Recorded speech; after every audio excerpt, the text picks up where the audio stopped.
যদিও সবাই চেনেন, আমাদের comrade general secretary comrade M A Baby, তিনি আমাদের 24তম পার্টি কংগ্রেসে নির্বাচিত হওয়ার পর দায়িত্ব গ্রহণ করে এটা তার দ্বিতীয় সফর। আর আমার বাদিকে সবাই চেনেন কমরেড মোহাম্মদ সেলিম, আমাদের পলিট ব্যুরোর অন্যতম সদস্য এবং আমাদের পার্টির পশ্চিমবাংলা কমিটির সম্পাদক। তিনি বহুবার ত্রিপুরাতে এসেছেন, সবারই পরিচিত। তো তাদের উপস্থিতিতে আমরা গতকাল এবং আজ এই একটু আগে পর্যন্ত আমাদের এই দুদিনের রাজ্য কমিটির সভা আমরা করেছি। তো এখানে কমরেড জেনারেল সেক্রেটারি তিনি সর্বভারতীয় বা আমাদের রাজ্যে আসার পর এখানে যে সমস্ত গুরুত্বপূর্ণ বিষয় নিয়ে আলোচনা করেছি, নিশ্চয়ই এসব কিছু বলবেন। আমি তার আগে ছোট্ট করে আমাদের রাজ্য কমিটির সভাতে যে কয়েকটা বিষয়ে আমরা গত দুদিন ধরে চর্চা করেছি এবং তার প্রেক্ষিতে আগামী দিনের জন্য কয়েকটা কর্মসূচি গ্রহণ করেছি, এ সম্পর্কে একটু উল্লেখ করতে চাই। প্রথমত হলো, আমরা এই যে গত এপ্রিল এবং মে মাসে ভোট হয়েছিল, এপ্রিল মাসেই আমাদের এখানে এডিসি নির্বাচন, সাধারণ নির্বাচন, তারপর ধর্মনগর বিধানসভা কেন্দ্রের উপনির্বাচন, তার রাজনৈতিক সাংগঠনিক ফলাফল সব দিক আলোচনা করেছি। ফল আপনারা সকলেই জানেন যে ত্রিপুরা মথা দল এডিসিতে, সেখানে তাদের পক্ষে এটা পরপর দ্বিতীয়বার জয় ছিনিয়ে নিয়েছে। আর ধর্মনগর বিধানসভা কেন্দ্র উপনির্বাচনে ভারতীয় জনতা পার্টির প্রার্থী আবারও জিতেছে। এটা মূল্যায়ন করতে গিয়ে আমরা যে সিদ্ধান্ত উপনীত হয়েছি বা যেটাকে যেভাবে আমরা দেখছি, অতীতেও এই এডিসি নির্বাচনে সেখানে আরো প্রায় 6 থেকে 7 বার নির্বাচন হয়েছে। এরকম ভাবেই যে বামফ্রন্ট পরপর 3 বার লাগাতার এবং এর আগেও বেশ কয়েকবার সেখানে এই এডিসি নির্বাচনে বিজয় লাভ হাসিল করেছে এবং 2005 সাল থেকে 2015 সাল 3টে নির্বাচনে লাগাতার 3 বার 28টি আসন নিয়ে, তার সাথে সর্বোচ্চ 64% ভোট নিয়ে এই এডিসিতে জয়লাভ করেছে। এবং সেই নির্বাচনের যে ফলাফলগুলো,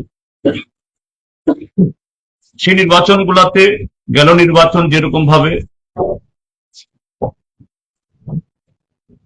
হিংসা, নানা ধরনের অনিশ্চয়তা এবং কোটি কোটি টাকার কালো টাকার ব্যবহার,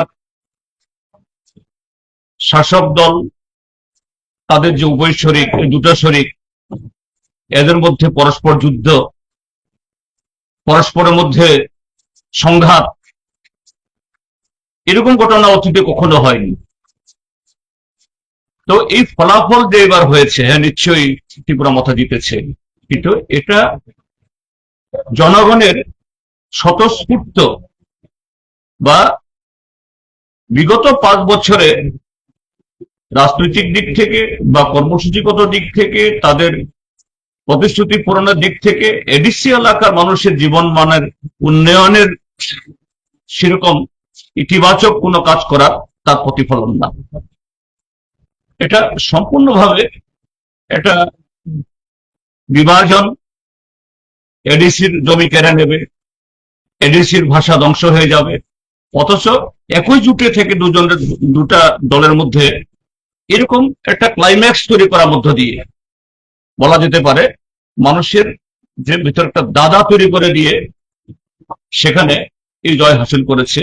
এটা কোনো প্রকারেই গণতান্ত্রিক, কোনো প্রকারেই যে নির্বাচক মন্ডলীর তার সুস্থ বিবেকের রায় না।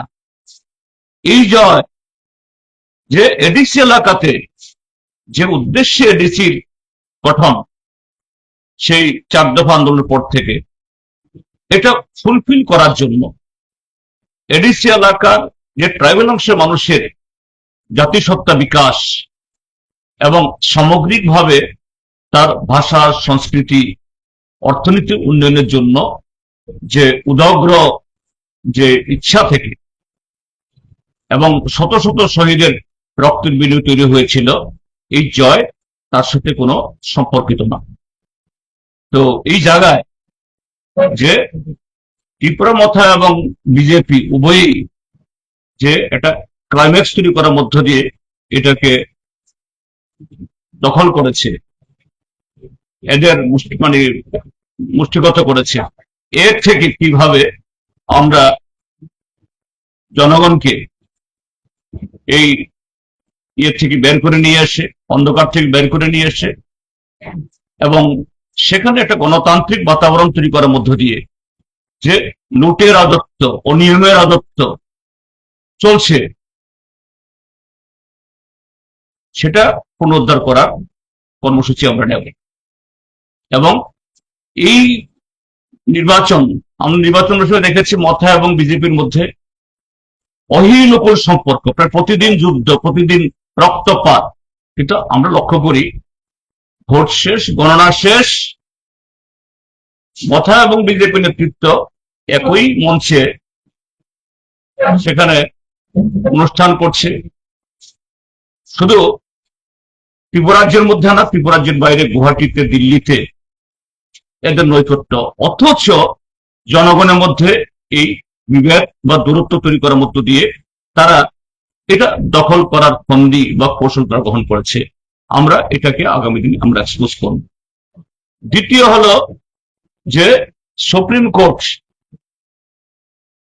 সম্প্রতি যে ভিলেজ কমিটির ভোট নিয়ে রায় দিয়েছে, আমাদের রাজ্য কমিটি এটাকে আমরা যে অভিনন্দন জানাচ্ছি যে সুপ্রিম কোর্টের হস্তক্ষেপে ত্রিপুরাজ্যের এডিসি এলাকার মানুষ গত 5 বছর ধরে, কারণ 5 বছর আগেই তার মেয়াদ শেষ হয়ে গেছিল, এর নির্বাচন হওয়ার কথা ছিল 21-এর শেষ দিকে, 2021, এখন 26-এর শেষ দিকে ভোট হবে, তাও এই সুপ্রিম কোর্টের হস্তক্ষেপে।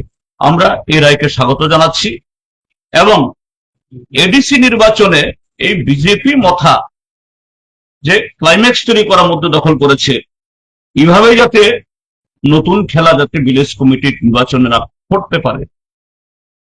এডিসি এটা শুধু কিছু অর্থ ব্যয়, কিছু কর্মসূচির রূপায়ণ না, এটা আগামী দিন এই ত্রিপুরাজ্যকে সামাজিক, সাংস্কৃতিক সব দিক থেকে সমৃদ্ধ করার জন্য এটা অন্যতম একটা হাতিয়ার। এরকম একটা গুরুত্বপূর্ণ হাতিয়ার, যাতে সেখানে এরকম যারা গণতন্ত্র মানে না, যারা এইভাবে ট্রাইবাল নন ট্রাইবাল করে গোটা রাজনীতি কলুষিত করে, তাদের হাত থেকে উদ্ধার করা যায়। আমরা বামফ্রন্ট, সিপিএম শুধু একা না, বামফ্রন্ট এবং সমস্ত যে ধর্মনিরপেক্ষ গণতান্ত্রিক শক্তিকে এই লড়াইয়ে আমরা সামিল হওয়ার জন্য আহ্বান জানাই। তৃতীয়ত হলো যে বিষয়ে আলোচনা করেছি আমরা, যে এসআইআর বলবো না, এই এসআই এর লক্ষ্য কি, মানে ইতিমধ্যে এটা জানা হয়ে গেছে যে ভারতীয় জনতা পার্টিকে ক্ষমতায় রাখার জন্য বা ক্ষমতায় ফেরানোর জন্য এসআইআর, এটা বিহার, পশ্চিমবাংলা এবং আরো অন্যান্য রাজ্যে এই সাম্প্রতিক নির্বাচনে এটা পরিষ্কার, কারো বুঝতে কোনো অসুবিধা নেই। আমাদের রাজ্যেও 17টা রাজ্যের সাথে এই রাজ্যে এসআই অপারেশন শুরু হয়েছে। আমরা আমাদের পার্টি কোন বৈধ নাগরিকের ভোটাধিকার যাতে হরণ না করতে পারে সেই জায়গায় আমরা যতটুকু সহযোগিতা করতে পারি, যাদের এরকম ভাবে অন্যায় ভাবে ভোটাধিকার যাবে আমরা সেই কাজ আমরা করব, সাহায্য করব। এসআইআর তো এখন আর চালু হয়ে গেছে, এই অপারেশন শুরু হবে, বন্ধ করো বা বন্ধ করানো যাবে না, কিন্তু এতে যাতে মানুষ ক্ষতিগ্রস্ত না হয় তা দেখবে। চতুর্থত হলো আমাদের রাজ্য কমিটি সভাতে যেটা উঠে এসছে, গ্রাম ত্রিপুরাতে অভূতপূর্ব অর্থনৈতিক সংকট চলছে। আমি আপনাদের একটু অনুরোধ করব, আমাদের রাজ্য সরকারের মন্ত্রীরা প্রতিদিন সুশাসনের মডেল ত্রিপুরা করার আর মোদির 12 বছরের সমস্ত ফাঁকাগুলি নিয়ে এখানেও রাস্তার সমস্ত দেওয়াল, সমস্ত গলি দখল করার জন্য আবার জনগণের টাকা নিয়ে নামছে। কিন্তু আমাদের পাহাড়ে এই ত্রিপুরাজ্য থেকে 1.5 থেকে 2 লাখ পাহাড় এবং সমতলের মানুষ কাজের সন্ধানে একেবারে লো এন্ড থেকে হায়ার এন্ড, অর্থাৎ শিক্ষিত, অর্ধশিক্ষিত এবং কম শিক্ষিত রাজ্যের বাইরে চলে গেছেন এবং অনেক জায়গাতে বাইরে থেকে কাজ পায় না, খেতে পায় না, বিভিন্নভাবে অসুস্থ হয়, অ্যাক্সিডেন্ট হয়, চিকিৎসা করতে লাশ হয়ে ফিরছে। এটা এখন শুধু বাইরে যাচ্ছে না, আরো বেশি দুর্ভাগ্যের হলো যে কাঁটাতারের বেড়া ডিঙ্গিয়ে বাংলাদেশের জঙ্গলে গিয়ে সেখানে বনজ সামগ্রী সংগ্রহ করে কোন রকম যে পেট চালাচ্ছেন এরকম বেশ কয়েকটা মহকুমার মানুষ। গন্ডাছড়া মহকুমা, গন্ডা তুইসা, এদিকে হলো লংথরাইবেলি এবং কাঞ্চনপুরের একাংশ। কাঞ্চনপুরের আমাদের প্রতিনিধিরা বলেছেন যে দামছড়া ব্লকের অধীন খেদাছড়া দামছড়া এলাকার পুরুষ প্রায় অর্ধেকের বেশি মিজোরামে পাড়ি দিতে বাধ্য হয়েছেন কাজের সন্ধানে। এরকম শুধু মিজোরাম না, আসামের দিকেও এরকম সংকট ত্রিপুরাজ্যের মধ্যে অতীতে সেই 88-92 দেখা গেছিল, আবার এখন শুরু হয়েছে। সেখানে এই অনাহার, অর্ধাহার, কাজের সন্ধানে দেশের ভিতরে অন্য রাজ্যে এবং দেশের বাইরেও যাওয়া। আমরা এই জায়গায় সরকার যে উদাসীনতা, রেগার সময়তে কাজ ছিল না, থাক করলেও মজুরি পেত না, এখন জি রামজি বহু ইয়ে করে প্রচার করেছে, কিন্তু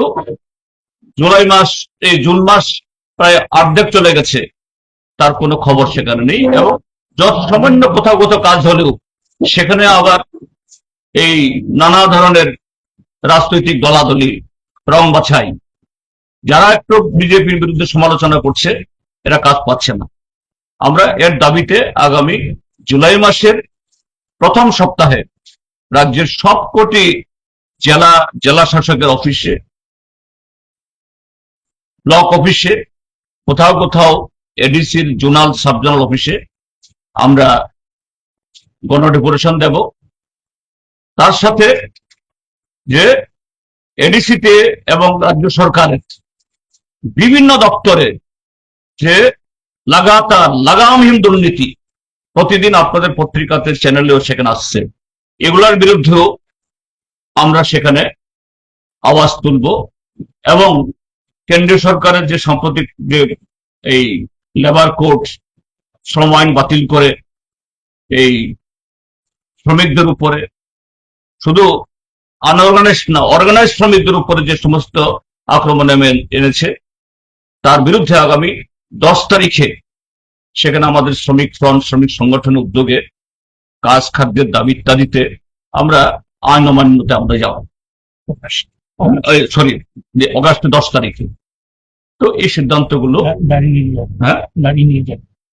নারী নির্যাতন, আইন শৃঙ্খলা অবনতি, এগুলো সবটা আছেই। কাজে মোটামুটি ভাবে এই হলো আগামী দিনের জন্য আমাদের কর্মসূচি।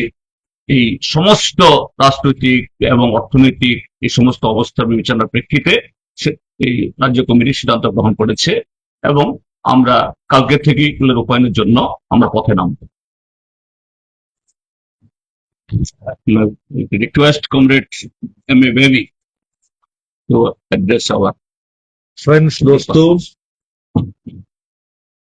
मेरा भाषा मलयालम आपको नहीं मालूम होगा। मेरे पास हिंदी अच्छा हिंदी नहीं, तो मैं कोशिश करूंगा थोड़ा हिंदी में और थोड़ा अंग्रेजी में बोलने के लिए। कॉमरेड जिदन चौधरी आपके सामने एक्सप्लेन किया हमारा कम्युनिस्ट मार्क्सवादी पार्टी का राष्ट्र समिति में, स्टेट कमेटी में क्या चर्चा हुआ। पूरा भारत में हम देखें तो अभी क्या होता रहता है। आरएसएस लोग और भाजपा लोगों को सामने एक कैंपेन करता है। 12 साल हो गया नरेंद्र मोदी का राज, इसमें क्या क्या मिला मैं नहीं बोलेगा आपके सामने।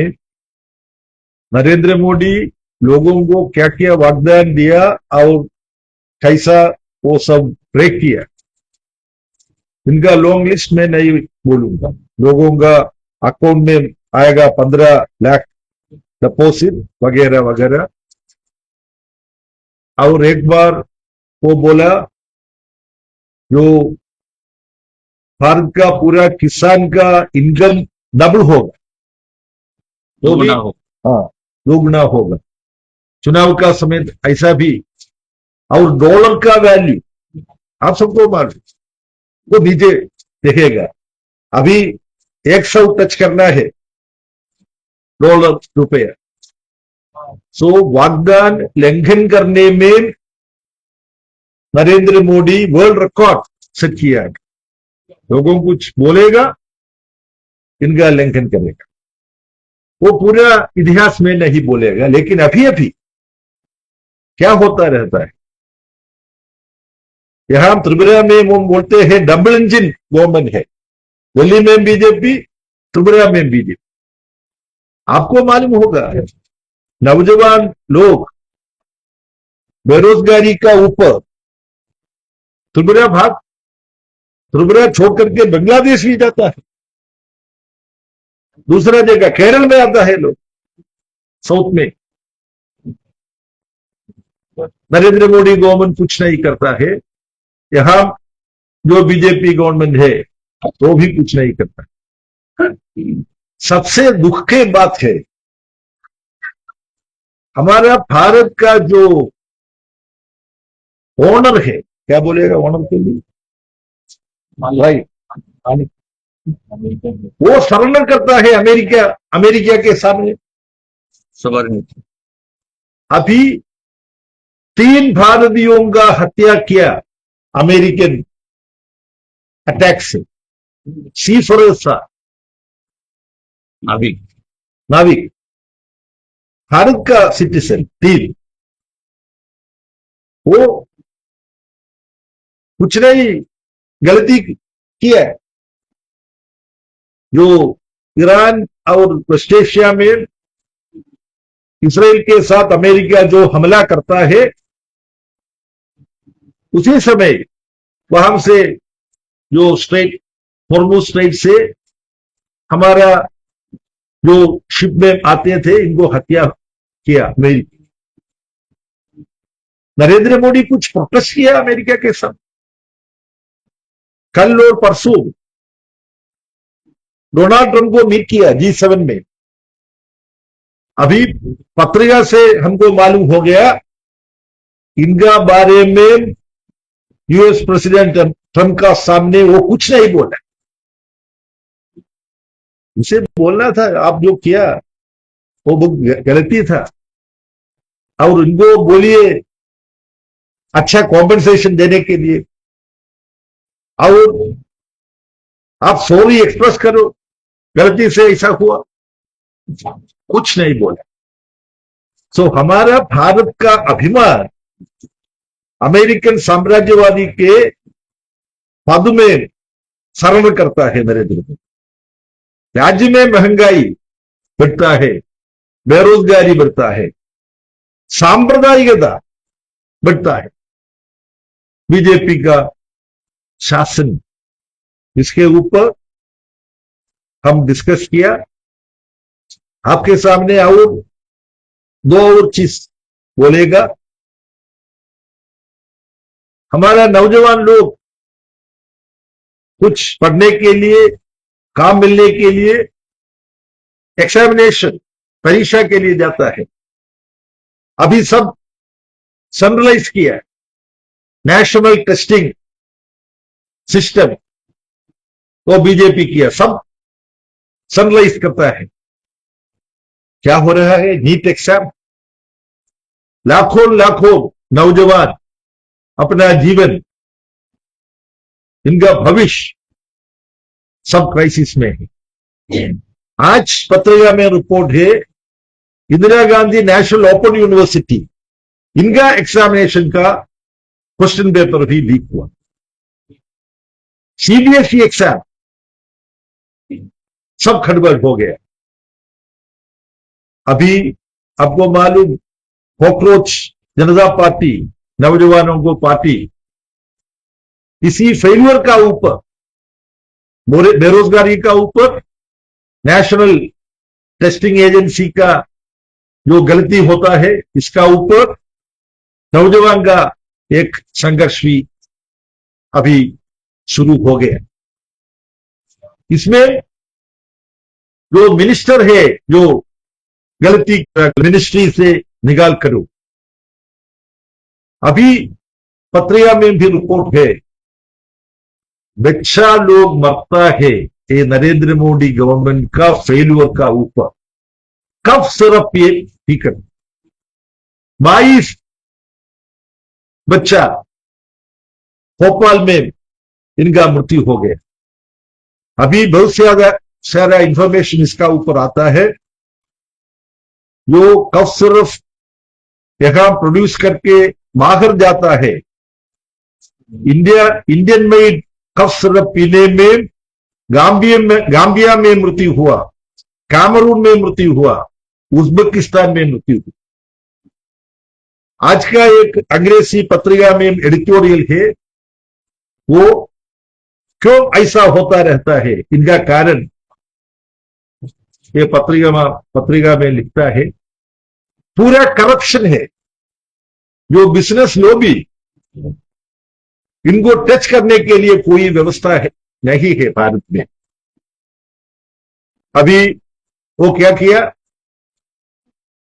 ये स्टॉप करने के लिए कोई कदम सेंट्रल गवर्नमेंट नहीं उठाता है। वो एक ऑर्डर इश्यू किया। अभी कफ सिरप मिलने के लिए डॉक्टर का एक पर्ची होना है। कफ सिरप में पॉइजन है, वो प्रिवेंट करने के लिए कोई कदम नहीं उठाता है। जो एग्जामिनेशन सब खराब हो गया, नीट और सब, इनका मिनिस्टर को नहीं रिमूव करता है। अभी जो मैसेजिंग ऐप है टेलीग्राम, वो बैन किया। सो नरेंद्र मोदी सरकार कुछ गलती होते तो वो करेक्ट करने के लिए कोई कदम नहीं उठाता है। वो इसलिए है, हमारा राज्य का पूरा पूंजीपति लोग, वो पूंजीपति लोगों का शासन है। अदानी के लिए, अंबानी के लिए, और ये ड्रग कफ सिरप मैन्युफैक्चरिंग जो कंपनी से, इनके लिए नरेंद्र मोदी काम करता है। सो हम ये सब सवाल लेकर के आम आदमी को मोबिलाइज करके जहां जहां संघर्ष कर सकेगा वहां ये सब चीज सब उठेगा। मनरेगा में सोचता है कॉमरेड अभी अभी मेंशन किया, लेबर कोड आता है, पूरा मजदूर लोगों को गुलामी जैसा रहने के लिए लेबर कोड आता है। इलेक्ट्रिसिटी बिल आता है, आपका घर में इलेक्ट्रिसिटी कनेक्शन है तो आप ज्यादा पैसा देने पड़े। किसान लोगों को एक बहुत बढ़िया प्रॉब्लम होगा। सो नरेंद्र मोदी लोगों को आत्मनिर्भर भारत बनेगा जैसा स्लोगन देता है, लेकिन जो पूंजीपति लोगों को, पूरा भारत का लोगों को एक्सप्लॉइट करने के लिए सपोर्ट देता है। मैं मेरा प्रेजेंटेशन आपको बहुत कष्ट होगा, मेरा बहुत बुरा हिंदी में बातचीत करने के लिए, लेकिन ऐसा है, now studies have come, inequality in India under Narendra Modi government during the last 1 decade, it has reached an unimaginable level,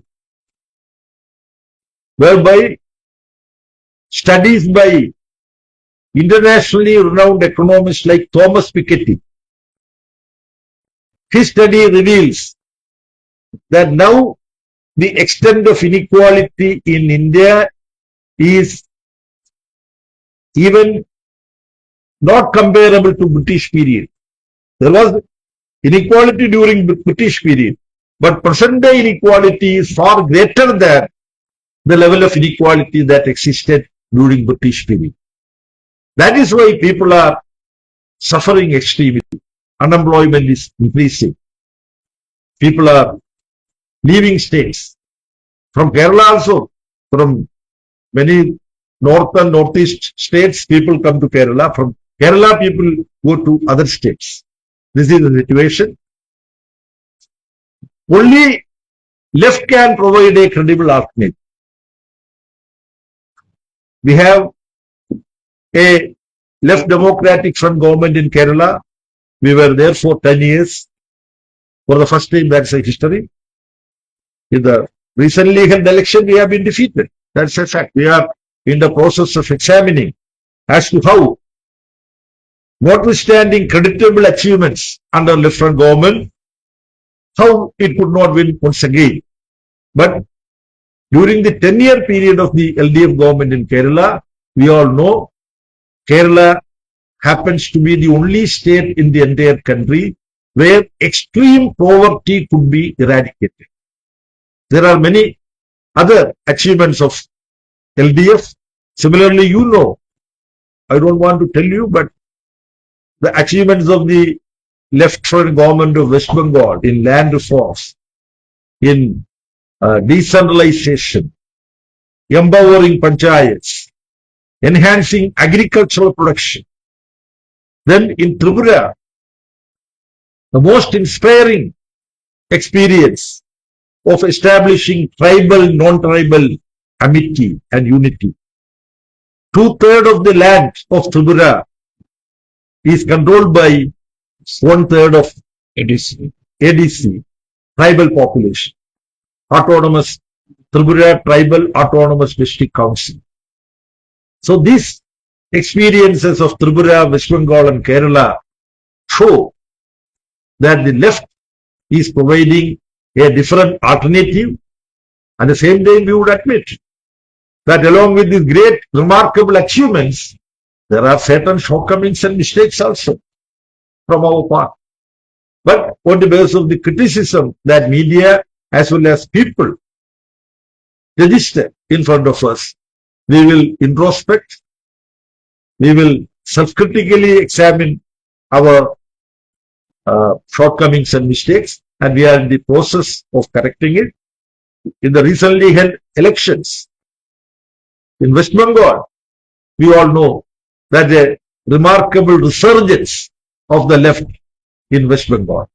In Tripura also, the state committee had detailed discussion. We have started the process of politically and organizationally preparing ourselves for the elections, which would be coming within another 18-19 months.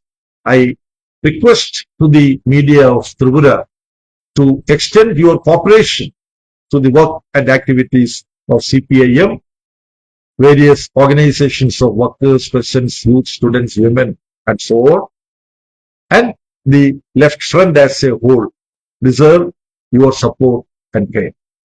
Thank you for your patience. Sir आपसे एक question पूछना कि अभी आपने बोला कि त्रिपुरा की 28 के इलेक्शन के लिए ऑलरेडी आप लोग प्रिपरेशन स्टार्ट कर सकते हैं। अभी जो 2 दिन का टेक्नोलॉजी का बैठक हुआ त्रिपुरा में अभी कुछ कुछ चीजों का देखिए रिव्यू किया गया तो इलेक्शन सर ने बताया त्रिपुरा में पहाड़ का एक रोल था सीपीएम के लिए पहाड़ एक बड़ा जीत है तो अब देखा जाए तो पहाड़ का जो जमीन है उसके लिए बहुत ही हल्का हो गया तो उसको कैसे फिर से पाने के लिए सीपीएम की आपकी नया स्ट्रेटेजी लेगी जैसे यहाँ पर देखा जाए तो रिसीव होता है 10 रुपए भी चक्रवर्ती की समय से माइक्रो मैनेजमेंट प्रोसेस की तरह सभा किया जाता था समाज ये जो सभा के अभी देखा नहीं जाता है कोई नया स्ट्रेटेजी হ্যাঁ, তো আমি বলেছি হ্যাঁ এডিসিতে পরপর দুবার ত্রিপুরা মধ্যে ক্ষমতা দখল করেছে এরকম লেফট ফ্রন্টও আগে 28 পেয়েছিল কিন্তু তখন সে 28 বিজয়ে কালো টাকার ব্যবহার ট্রাইবাল নন ট্রাইবাল মধ্যে শত্রুতা সন্ত্রাস এবং আরো নানাভাবে মানুষের প্রকৃত রায় প্রয়োগ করার যে প্রতিবন্ধকতা এগুলো ছিল না কিন্তু এবার দুটো পার্টি একই মন্ত্রিসভায় থেকেও গোটা পাহাড়ের মধ্যে এই সন্ত্রাস নামিয়ে এনেছিল সুস্থ রাজনৈতিক বা নির্বাচন বাতাবরণ ছিল না তার সাথে হলো বেশি বল অন্যদের উপরে এবং অজস্র কালো টাকার ব্যবহার আর সরকারি টাকা এবং সরকারি যন্ত্রের মিসইউজিং বা অপব্যবহার তো এগুলো সম্পর্কে আমরা জনগণের সামনে তুলে ধরছি এবং এগুলি যদি না থাকতো এই যে একটু আগে তুমি বললে মাইক্রো ম্যানেজমেন্ট একদম উঠান পর্যায়ে পর্যায়ে আগে যেটা দেখা যেত হচ্ছে না কেন না হওয়ার পেছনে কারণ হলো সেটাই কাজে জনগণ এটা লক্ষ্য করছেন কেননা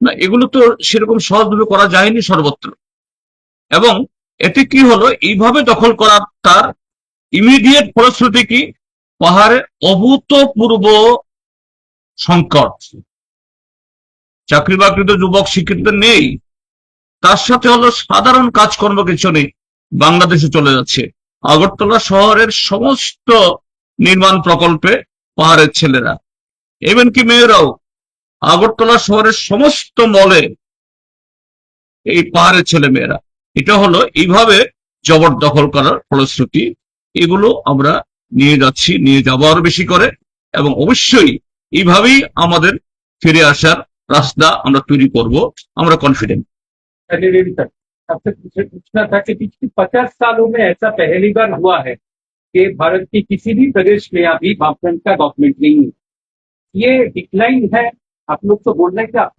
ऊपर उठ रहा है लोगों के पास जा रहे हैं लेकिन हाईएस्ट वोट लास्ट शायद त्रिपुरा इलेक्शन में ही आप लोगों को मिला है जैसे केरल में भी सीपीआई को 21% समथिंग वेस्ट बंगाल पे 4% समथिंग था तो ये डिक्लाइन है क्या कि क्योंकि पिछले 50 सालों में ऐसा नहीं दिखा गया कि किसी भी स्टेट में सीपीआईएम वाले फ्रंट का भी टॉप नहीं 50 वर्ष का इतिहास में एक नया सिचुएशन है आपका सवाल सही है ऐसा एक सिचुएशन अभी है इनका कारण क्या है हम भी सीखता है सो इसमें I shall tell you 2 things whenever we have opportunity to work in parliamentary paths we will work and certain opportunities which generally political parties would wish to grab there are historical experience of we declining it.